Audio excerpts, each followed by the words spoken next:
This is JD. I appreciate the opportunity to speak with you. How many times in your business or in your personal domain do you find yourself saying to yourself, I have an easy way out of this. I have an effortless way out of this. I'm going to find the easy way. And so rather than stay true to learning how to create the outcome, learning how to create a difficult goal, you find a way to comfort yourself. You find a way to sort of offer yourself convenience by having a short-term solution. And then later on, turns out that the fix that you put on it backfires. It's almost like the squeaky wheel. You have a customer in your business that's screaming loud. You worry about that. And rather than handling the fundamental strategic decisions that move you towards where you want to go, you get off track, you go and take care of that problem, and you make sure that squeaking it's gone. So you put water on the squeaky wheel. Well, we all know what happens when we put water on a squeaky wheel. It rusts. It deteriorates. So why do we do this? Why do we suddenly jump into a short-mindedness, a short-sightedness in our thinking? And I've always looked at this through the coaching that I do. I'm always fascinated with how this dynamic sits inside the motivation of a leader when all they're inclined to do is to habituate those kind of decisions where they're looking for the short. You know, one of those that's very, very alluring is that I don't have the right answers, so I better go find a system. So we say, well, don't reinvent the wheel. And so I'll go find a system. And then they go invest in a system. And the system is basically someone else having the answers. But underlying that, I'm so concerned about the discomfort of figuring things out, of learning how to create what I want.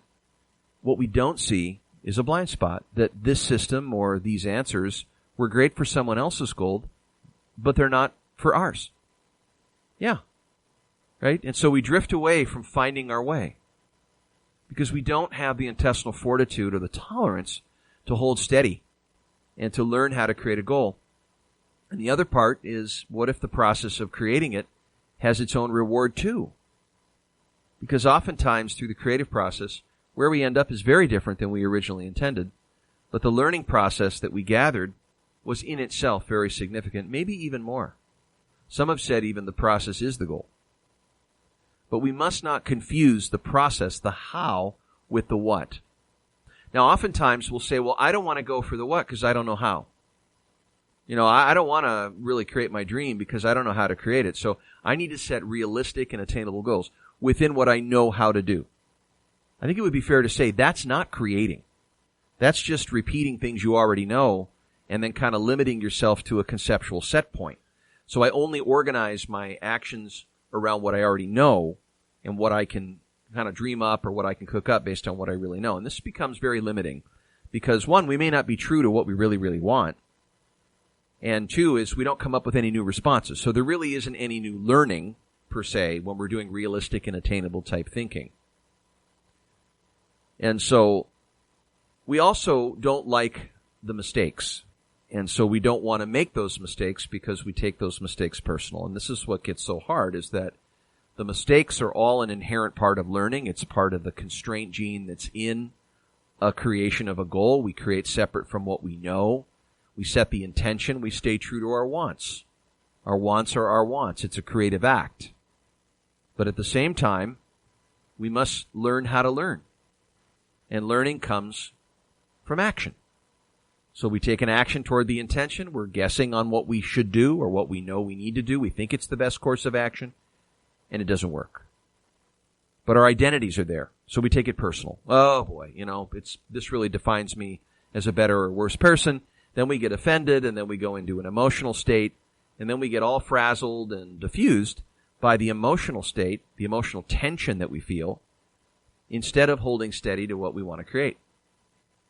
And I think what creators learn is by creating and practicing creating, they develop a creative habit where they're able to hold space in such a way where they are very friendly with this tension, but they're not operating from it.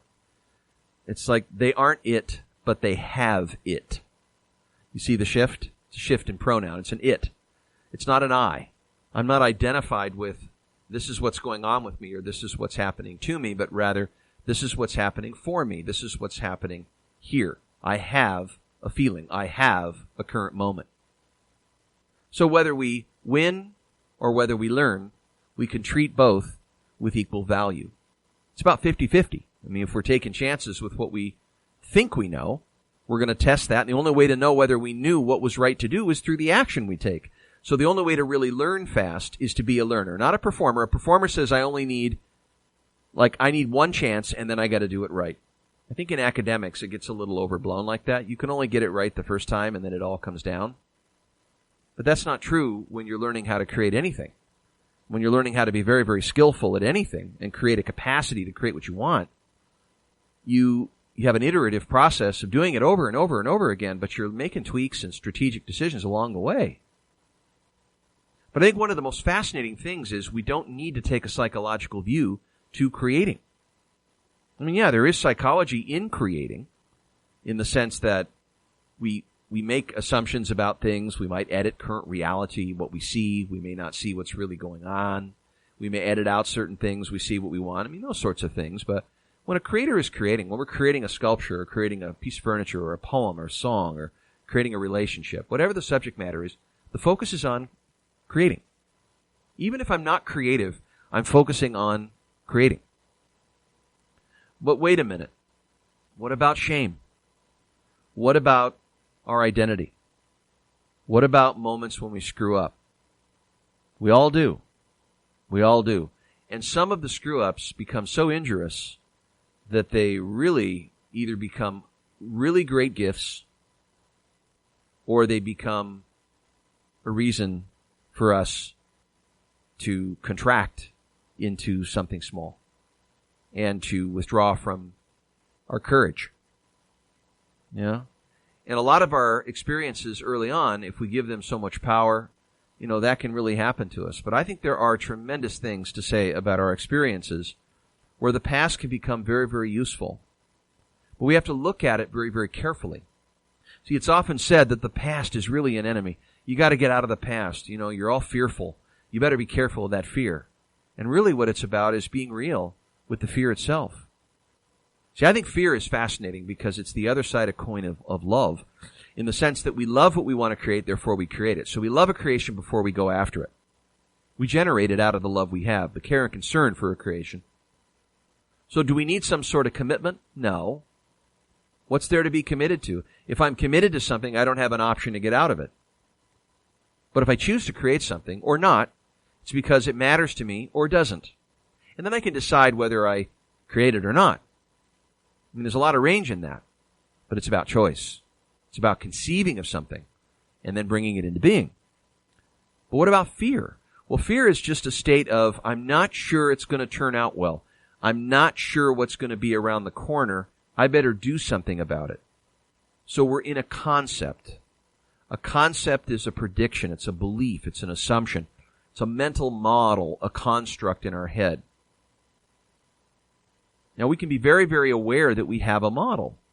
Or maybe we're not aware that we have a model.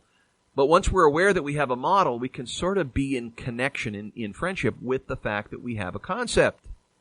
Concept is the concept. But we can leave it outside the structure of creating, the difference between where we are and where we want to be. Concepts don't have a place in learning how to be great at what you're doing. They don't need to be dealt with. Now, some would say, oh, yes, of course, you need to believe, you need to change or program your mind, or you need to work on your opinion of yourself, or you need to get your self-esteem high, or you need to get your confidence up, or you need to believe you can do it. You need to have positive thinking. Well, here's the verdict. No, you don't. That's not true. I could give you 1,000 examples of creators that have become great at what they do, despite their opinions of themselves.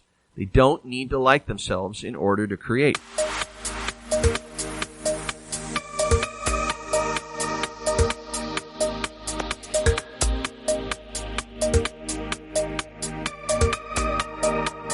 But oftentimes we get so marinated and soaked in our negative beliefs about ourselves that we make it about believing in ourselves. So we make it about us. And the problem with that is, one, we don't need to do it. Because when you're creating anything, you're not focused on you. You're focused on what you're creating. You have a different orientation. And when current reality comes up, it's a current stage of the creation that you're creating. So we can learn how to be keenly aware. And that means be fluent in the current state. So that's that. And it's a very, very interesting tool, or a different kind of a process that anyone can master, because it's about structure, it's not about identity. And that if you make it about you, well, then make it a hobby. Self-improvement is a whole different thing than creating. They're not the same, and they are not together. You don't need to work on yourself to create anything. Unless something that you have is really in the way of what you're creating, I suppose. Maybe to the extreme, yes. But to work on your mood, to work on your feelings, to work on those things. Look, I'm not saying they're not important. I'm just saying they're not needed in order for you to get good at creating something. I'll prove it to you. If you make a cake right now, if you chose to make a cake that you love before you create it, ask yourself the question, what do I want to create? Now look at where you are in relationship to that. Look at what you have. Look at what you don't. Look external. Look at your kitchen utensils. Look at your ingredients. Then look internal. Look at your skills. Look at your abilities. Look at what you have to learn. Look at your current state. Ask yourself if you've described things sufficiently in relationship to what you want to give yourself a start. And you begin. You have no idea whether you're going to create it, whether it can come out well. It's all speculation. That's all predictions. You're just going to create a cake. And as you do, every action you take is going to give you some new information. So you're going to say, well, what do I do with this information? It's at a current stage. Is it working? Is it not working? What is this telling me? You're going to make a strategic choice. You may make a mistake. Then you get back on to another action. And then as you do that, you move along until what you wanted originally comes into form. It comes into reality. And as it does, you acknowledge the presence of that. You accept it as such. So there it is. And that's creating. Was I creative? Maybe. But being creative and creating are two different things. Creating is the intentional process of bringing something into being that didn't exist before. Did I create out of my current situation? Did I resolve a problem by creating it? No. I wasn't obligated to create it. I chose to. Creating. Did I work on myself? Did I have to figure myself out? Did my opinion of myself matter to the degree to which I got better and better at creating the cake? No. That wasn't necessary. It's not relevant. I was focusing on creating a cake. And I was focusing on the current stage of the cake and learning what the information was saying to me, and then making strategic choices. As to how long the cake would take, well, the outcome kind of came in on its own time frame, because the learning process was the learning process. Whatever was necessary, whatever was difficult, whatever was easy, I wasn't focused on the ease. I was focusing on the cake, the vision, the end result of what I wanted to create. And maybe it got difficult and I wanted to compromise. So what? I stayed true to the vision. And I told myself the truth about where the cake was in the relationship to where I wanted it to be. I mean, you're hearing it. It's almost so simple it's hard, because we make it so complicated about looking at ourselves. And we get so caught in the somebody narrative about who we are, who we're not, what this means. We got to figure it all out. We try to solve the mysteries. We got to figure out what that, all that stuff. You don't need to justify your existence. You don't need to justify what really matters to you. It just is, and therefore you create it. So let's strip away some of the human potential dogma around personal power, around your potential, around activating your superbrain. One who goes after those things must just have the notion that something's wrong with them and they need to fix it. I'm not saying that you're complete either. I'm not saying that you are some Avenger that has all the superpowers out of the box and that you're ready to go. I'm just saying it's not at issue, because it's not about you. It's about bringing a cake into the world. And it's about knowing what you have, not what you are. So the whole who thing can go right out the door. I'm sure there's a place and there's a time for you to consider who you are and who you're not, and to come by yourself honestly and to know your weaknesses and know your strengths and your likes and your dislikes. Those are all helpful. But in getting better and and making a reliable creative process, you need reliable, accurate information that's relative or relevant to what you want. And if you have a sense of where you are, then you know how to get there. It's like flying an airplane. If I'm leaving from St. Louis, Missouri, but I'm actually in New York and I'm flying to L.A., I'm going to have a whole different course of action. I need more fuel. There's a lot different thinking in terms of the action and the course from New York as opposed to St. Louis. I'm all the way across the coast. I'm all the way to the other side of the country. And so it's different. Now, if I don't know where I am compared to where I want to be, how do I really know how to navigate that? I don't. So I don't have good intel. So we need to be very, very aware of how fluent we are with the current reality we have, good, bad, and ugly. And that is a skill and a discipline to be able to see what's really going on. So there you go. I mean, I think what I've attempted to do in this talk is to suggest that, we often organize around different things that motivate us that have to do with our identity. And I said it again and again and again. From every experience I've had, thousands of coaching sessions, it's never been about who someone thinks they are or who they're not. I mean, we have all that. We have opinions of ourselves. We have experiences where we didn't think we came out well. And the point is that you're going to have moments when you did great, and there's moments when you really just bit the dirt. You just didn't do well. I mean, we have those experiences as human beings. And, we can learn how to learn from those things. We can have very successful failures. But the point is, it's about learning, and the conditions for learning is having a desired state that you want to bring into being, having a current reality that is clear and descriptive, and then knowing your next step or course of action that you're going to adjust through the next step or action. I mean, that's where your focus is. And you keep the focus away from yourself. It's not on first person, it's third person. He, she, it, them. And we're focusing like a painter on the canvas with their energy there.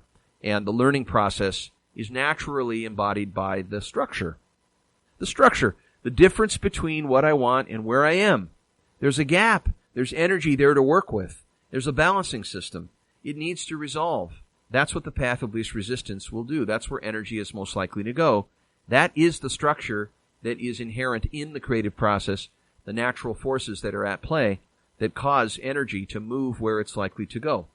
So if I positively think I'm not accurate about my current reality, therefore I'm positively lying. You don't need it. You don't need to predict. You can create. Desired state, does it matter or not?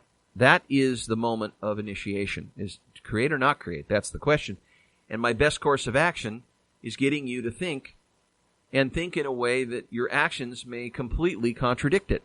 So whatever you assumed or expected, rather than get frustrated on expecting something to go well or not, get more fluent in current reality. Let go of your expectations. Focus on your intentions. And you got to make room in yourself for learning. You're going to learn. I mean, when you're creating something new that you don't know how to do, you're going to learn. It's whether you want to create it or not. That's the heart of the matter. And then the current reality and looking at it along the way, I mean, things will change. You will make adjustments. You will see new things. You will consider the information and reflect. And then as you get better and better at building what you want, you stay close to the anchorage of your vision. There you go. This is creating. So the question for you is, what do you need to stop doing or take away that isn't this? Where is your focus? Let go of some of the dogma, the doctrine that you have about what this needs to be. You don't need to build yourself up. The less you focus on yourself, the better. The more you make it about you, the lousier you will be at creating. Don't make it about you. You don't need to hold a value of humility. I mean, it's a great thing, but it's not really what the play is here. It's about getting better at creating what you want and having a reliable process to do it. That's it. So, today, let's practice. Create. What do you want to create? Anything. Make a decision. Do you want to create a bouquet? Do you want to create a space? Do you want to create an album? Do you want to create a song? Do you want to create a poem? Do you want to create an experience? Do you want to create a difference? Do you want to create a report? Do you want to create what? Create a video? What do you want to create? Creating. Make it a daily habit. Practice. Practice. creating. Get up in the morning. What am I creating? What do I want to create? What really matters to me? Make that the basis of the subject matter of what you really want to create. So if you want more information about creating or how to be more effective at creating, that is one slice of our coach program, is we make great creators from our leaders. And those leaders are learning the principles, the orientation, the spirit, the mechanics of the creative process. And so that is part of their personal mastery. They use that in their business, in their whole life. They use that in their relationships and anything that matters to them that they choose to create. And we support them with the guidance, the structures, the clarity, the systems to ensure that they get better and more reliable at doing so. So you can go online to highlevelperformance.com to learn more. I appreciated the opportunity to present this material to you about the using of the creative process and being more effective at creating things that you want. Happy creating.